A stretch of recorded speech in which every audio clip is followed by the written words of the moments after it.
All right, my name is Paul Kim. I'm a transplant cardiologist, and I work at UC San Diego. I'll give my presentation on, I'll go fairly quickly, hopefully, since this is the last one. It's on the benefit and risk of endomyocardial biopsy in heart transplantation. I'm just going to give a brief history for heart transplant. This is what I do every day, but I know it's less familiar for you.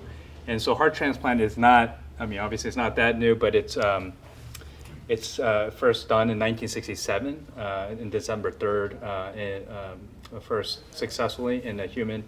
And that was done in South Africa. It was done by Christian Barnard, shown here on the left.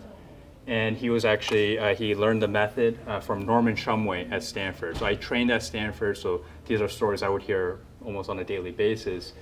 And this is the news clipping at that time when it was successful. It was just, the 1960s was sound like a fun decade, and this was added to it. And this is the surgical technique for heart transplant, where they have to reconnect the veins, the vessels, the great arteries. It's not something I do, but this is something I get to watch the surgeons do. So the first decade after heart transplant, first heart transplant was 1967, was actually pretty difficult.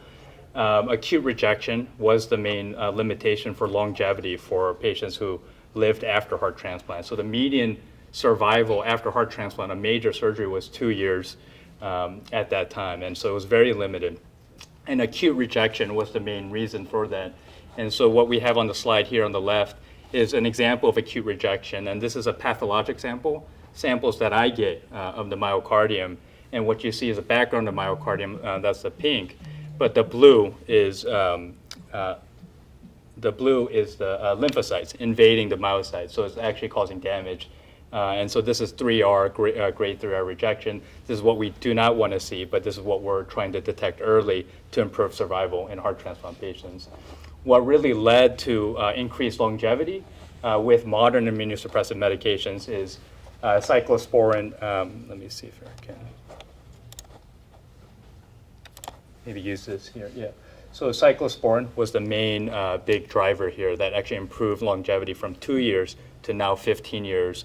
Tacrolimus came after cyclosporin, so these are calcineurin inhibitors.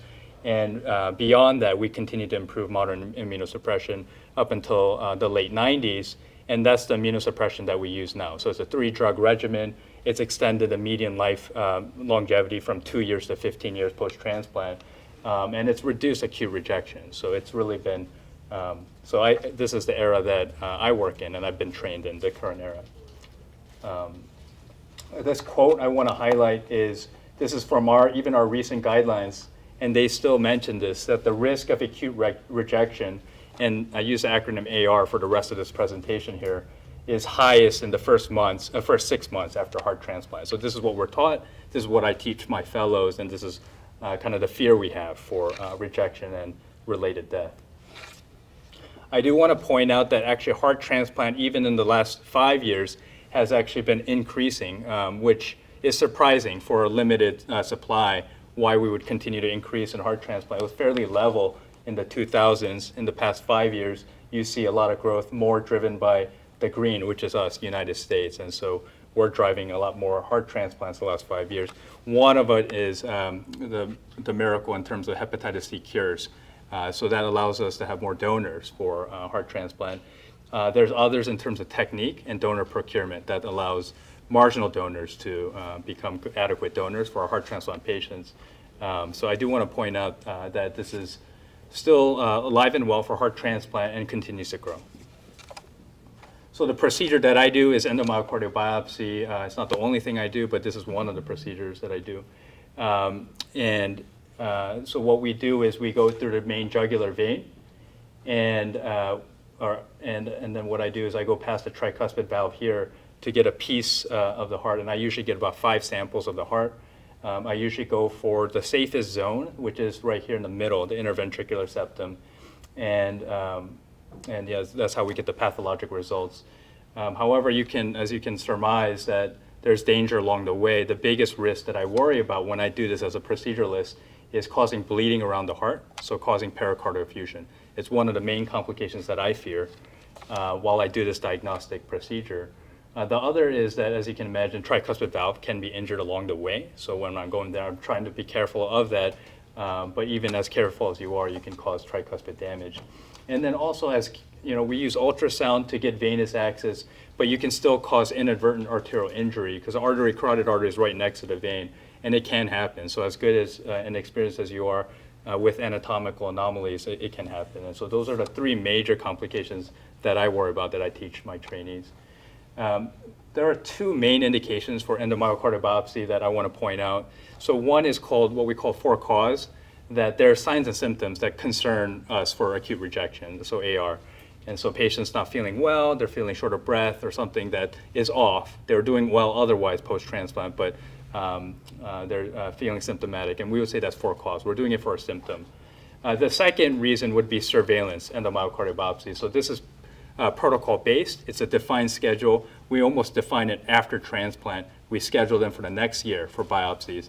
There are 16 biopsies that they're scheduled for, and then they get repeated biopsies regardless of how they're feeling. And this is what we call surveillance. So regardless of how the patient is feeling, it's surveillance because if they're feeling well, we still get the biopsy.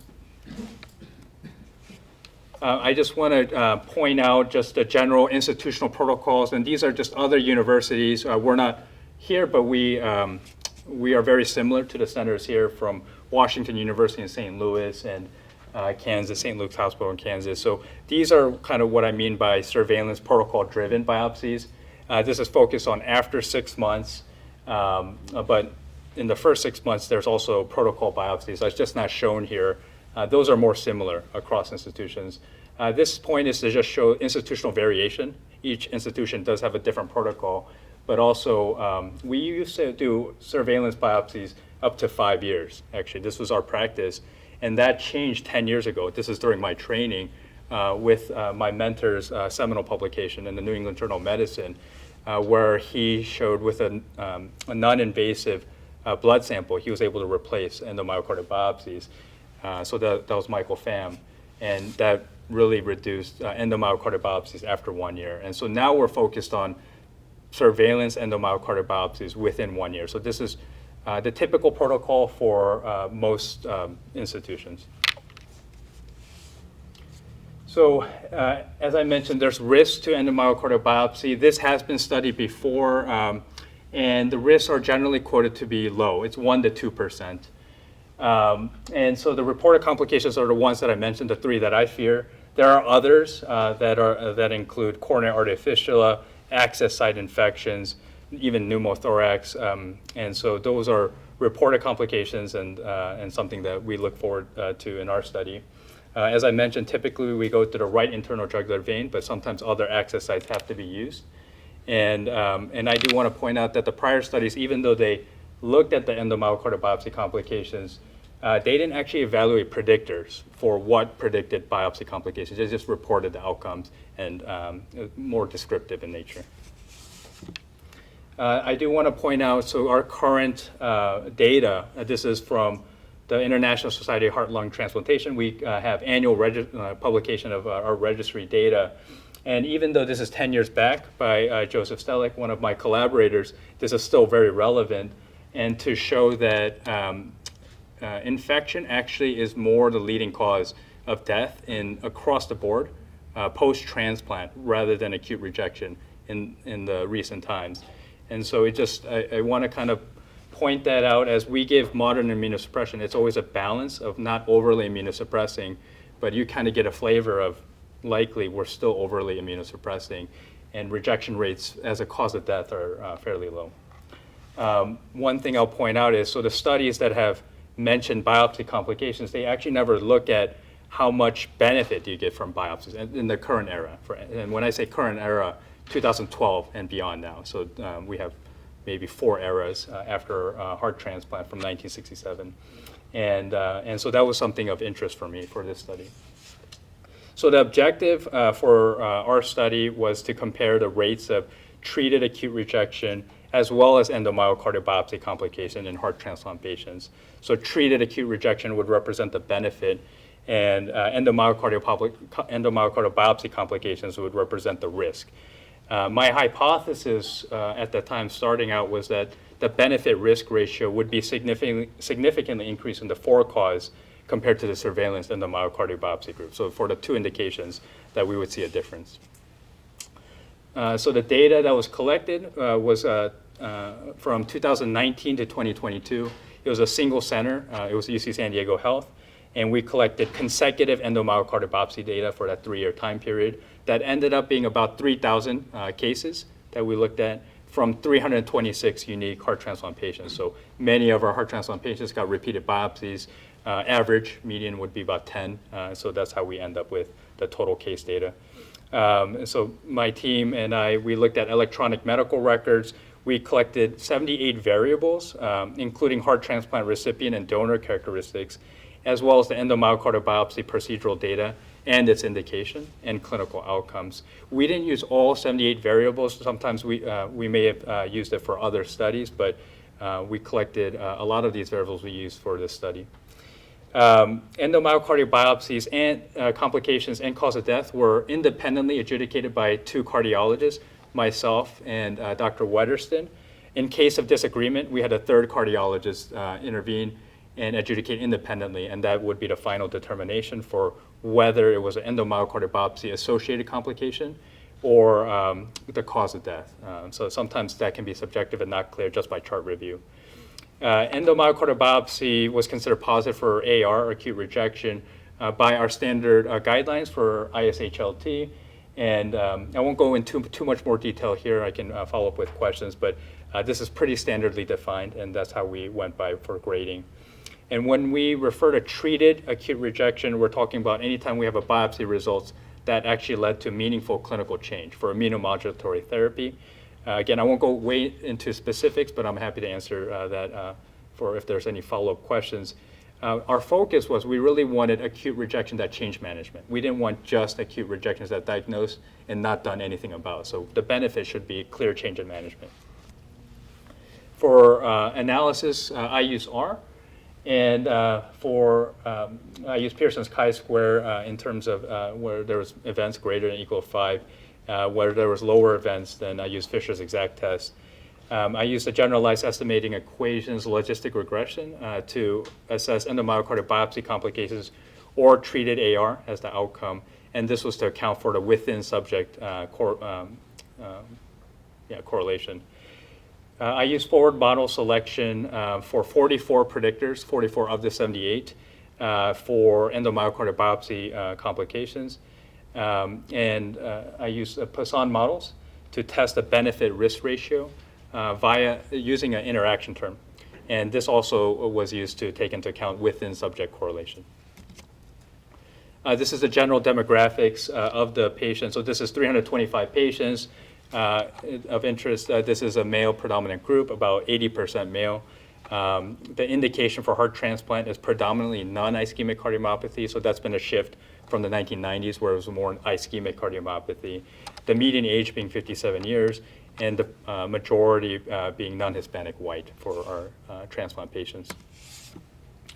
So when we analyzed the data, we found that the highest risk of endomyocardial biopsy complications was actually within 1 month after the heart transplant. So what I have here on the bottom for the x-axis is time since the heart transplant, so after the heart transplant. And so this would be 1 month after heart transplant. And I have the endomyocardial biopsy complications here as a percentage, and just went up to 20%, just given that it's overall a low event kind of occurring situation. But you see that statistically it's significant that they occur more in 1 month compared to all the other months where it's fairly low. For endomyocardial biopsy complications, odds ratio is high when you compare that time as a categorical variable to the other time points. I just laid this out just to kind of see like how it just acutely drops off, and I think that's visually already seen there. What we did find is that of the 44 predictors looking at it, the time since heart transplant was the only predictor that remained to show significance for endomyocardial biopsy complications. The odds ratio was 0.77 per week, so it's an inverse relationship. So as there's more weeks from the heart transplant, the more protective effect, less complications as you get further out from transplant. When we looked at time as a categorical variable, so within 4 weeks after heart transplant, as I mentioned before, the odds ratio was high, and this was statistically significant. We looked at other possibilities that can cause specifically pericardial effusion, because this is actually the most common complication. I don't show it here, but it was 80% of the complications for endomyocardial biopsy. And one would be donor size mismatch, donor recipient, where sometimes it can happen. You have a small heart transplant to a larger patient.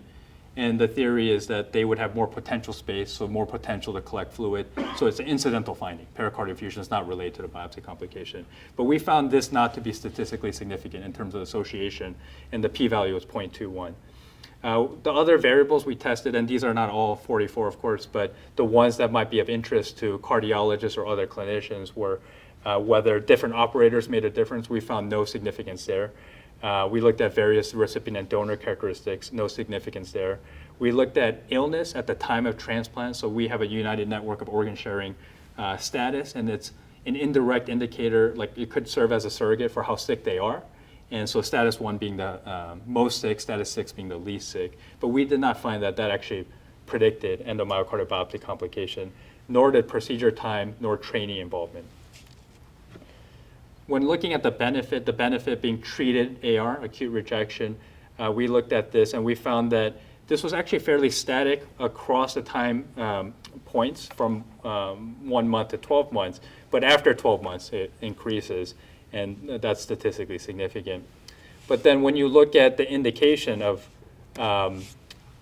what it is during those same time periods, we found that for-cause really mimics the percentage of for-cause compared to surveillance endomyocardial biopsy as the indication mimics what we saw for treated acute rejection. So, and then when we look at treated AR as the outcome variable, firstly, we show that for-cause endomyocardial biopsy indication significantly predicted acute rejection. And so the odds ratio was high, it was 9.3, and this was statistically significant.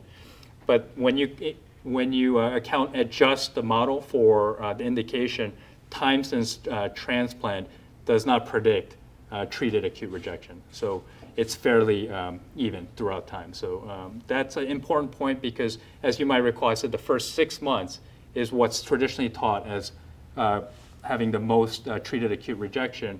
But we did not find that of our 3,000 cases of our 300 patient cohort. So going against the taught dogma of what we do teach others. In terms of event, I did show this for a visual representation for event curves and looking over time and freedom from event. And so this is to show both benefit and risk on the same event, time to event curve. And looking at endomyocardial biopsy complication in the red, what you see here is most of the events occur, again, within the first months. These are weeks from transplant, so 4 weeks. And this is overall, for combined indications, we find that the treated acute rejection is fairly linear. It just goes throughout, all the way throughout for weeks from transplant. What you would want is you would want less red. You would want that closer to 1, because you really want most patients to be free from an endomyocardial biopsy complication. For treated AR, you would hope that every time you do an invasive procedure, you're getting some yield from it. So you would actually want the blue curve to be closer to 0, indicating a higher yield procedure. When you break it up into groups, you do surveillance endomyocardial biopsy as a group. I show that this is actually it seems similar to the prior one, which was a combined indication. But again, the highest risk is in the first month or 4 weeks. And again, the treated acute rejection never crosses the red curve. So the benefit never becomes greater than the risk. The risk always remains greater than the benefit for surveillance endomyocardial biopsy. And again, you would want less red. You would want that closer to 1. You want them to be free from complications. When you look at for-cause as an indication, you find the inverse. You find that they have more diagnosis of treated acute rejection. And so you see this cross very early, within 1 month, when you could practically diagnose this. And you find the endomyocardial biopsy complication, the separation between risk and benefit increases over time. So you get more benefit compared to risk as time goes on for the for-cause indication after heart transplant. And again, just to show, these two curves, they look similar. And the reason being is Surveillance accounts for 82% of the indication. This explains why it looks similar, the first two time to event curves. Towards the end, what we did is we looked at the benefit risk ratio and looking at the for-cause group and just clearly significant benefit risk for the for-cause. So what you see is 22.3. So that means for every one complication, for instance, if you had every one pericardial effusion, you at least diagnosed 22.3 treated acute rejection. Whereas for surveillance group, for every complication, you detect less than one treated acute rejection. So there is more risk than benefit for surveillance endomyocardial biopsy. And remember, in medicine where we practice, we always want to provide a procedure where benefit supersedes risk. We did look at clinical outcomes. There were 23 total deaths. This accounted for 7.1% of our total heart transplant patients, the 325. The majority of deaths were due to infections. This correlates with our registry data from the ISHLT. About 50% were due to infection, 2 including COVID-19 pneumonia. Acute rejection was a minority, accounted for 3 deaths, so 13% of the deaths. Cancer accounted for 2 deaths. Cancer is considered more of a long-term outcome, but immunosuppression does put patients at risk for cancer too. So ultimately, our study provides information in the current era from 2012 and beyond that the benefit risk of endomyocardial biopsy in heart transplant patients to provide this updated information for providers. We find that the risk for complications was overall low, but it was not 0. So it was 1.6% in our study. Treated acute rejection was also low in our study. It was 3.6% overall. And so it just goes to show that modern immunosuppression has really decreased the amount of treated acute rejection from historically high rates up to 50 to 60%, now to 5%, or 3.6%. And we found that the benefit risk was significantly higher in the for-cause group compared to the surveillance group. And as I mentioned before, the surveillance group actually shows persistent risk over benefit rather than the other way around. So our conclusion is we believe our study findings support a change in practice, that we should modernize what we're doing diagnostically in keeping with our treatment for immunosuppression. And one way that I could recommend that would be reducing surveillance endomyocardial biopsies, not having a disproportionately high amount of it, and emphasizing for-cause endomyocardial biopsies. There's still utility in for-cause endomyocardial biopsies. I do also do research in non-invasive blood testing for diagnosis for acute rejection, and that would help to further improve sensitivity and improve the benefit-risk ratio. So we find the patients who would most benefit for endomyocardial biopsy. And this is a paper that we published in the Journal of Heart-Lung Transplant. So this is a journal in our field for heart transplant. Limitations, this is a retrospective observational study. It's from a single center. So there's a lot of limitations that come from a retrospective study. Some include, like, complications aren't always well documented. So that's something that we had to navigate through. And for effusions, diagnosis of that, the echocardiograms are not consistently always done. So there is a potential for misdiagnosis or underdiagnosis even of pericardial effusions, just because that was not consistently done. Also, our study focused on just heart transplant patients. We do biopsies on non-heart transplant patients, but we wouldn't be able to extrapolate the findings from this study to those subset of patients. And finally, we operate in a high-risk field, and so, even though this supports just focusing on for-cause endomyocardial biopsy, for us, where we have just 300 patients and one death does matter, and one death avoided can influence more percentage than coronary artery disease, where there's thousands or millions of patients. It is something to take into account that it is a high-risk field, and so even if we propose this, there is some trepidation by the field, and that's why there's been reluctance to let go of protocol biopsies. So for future directions, we do have this in the draft, and we plan to have this submitted for publication.